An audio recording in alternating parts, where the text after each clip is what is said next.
let me start out by saying this is going to be a two-part series. The first part is going to be about the opportunity I see for co-anglers. The second part will be my advice and techniques to catching the fish as a co-angler. So recently I saw a video where the person was ranting about co-angler participation being down. And he thought the reasoning was because of boaters live scoping. So then I saw a Facebook post talking about live scope for co-anglers. I guess Scott Martin must have saw somebody live scoping on Okeechobee in his recent win where the guy was a co-angler.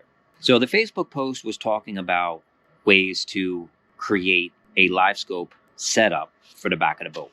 I didn't want to use anybody else's pictures, but you can go and see what most people are doing. They're talking about portable ice fishing units. The thumbnail that you see at the beginning of this video is sort of something that I've seen around for a little while. And I know of a team who's been very successful where the one teammate is fishing out of the back of the boat using a unit like that. And they're making a lot of money. And they've been doing this for a couple of years. I see all this about the live scope and I see everybody bitching and I see possibly maybe this is why co-angler participation is down. And my first thought goes to the opportunity that's there. There's always opportunity in life when there's some kind of change. You've got to be the one to go get it though. Instead of bitching and moaning, utilize this time to learn about roaming and suspended fish. For co-anglers in this day and age, now is the time to put in the work and adapt to what the boater is doing. I'm telling you, there is opportunity there for you.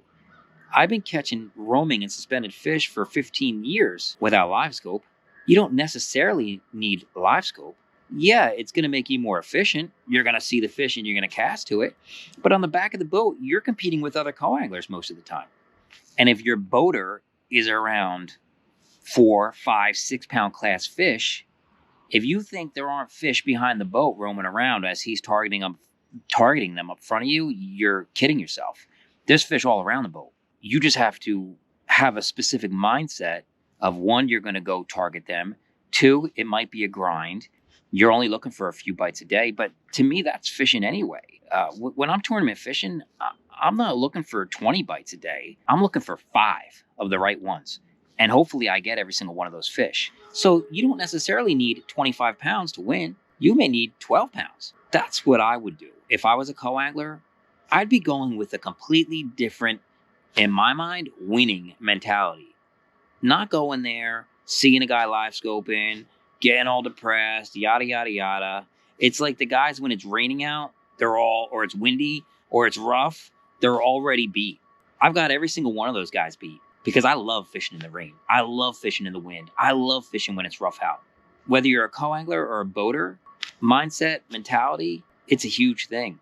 I see there being big opportunity for co-anglers if they take advantage of this moment.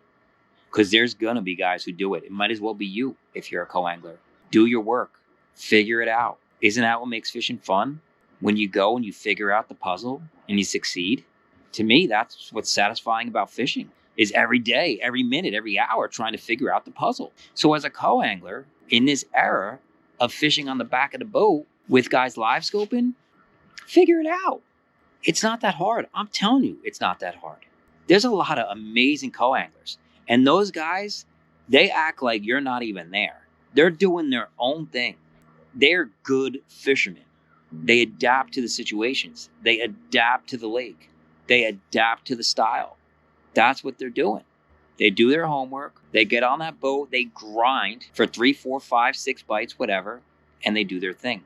Either you want to competitively fish or you want to go out and catch fish. You can't really have both. Because if you, at the end of the day, get 5 bites, and those 5 bites are good enough to win as a co-angler, then you've succeeded.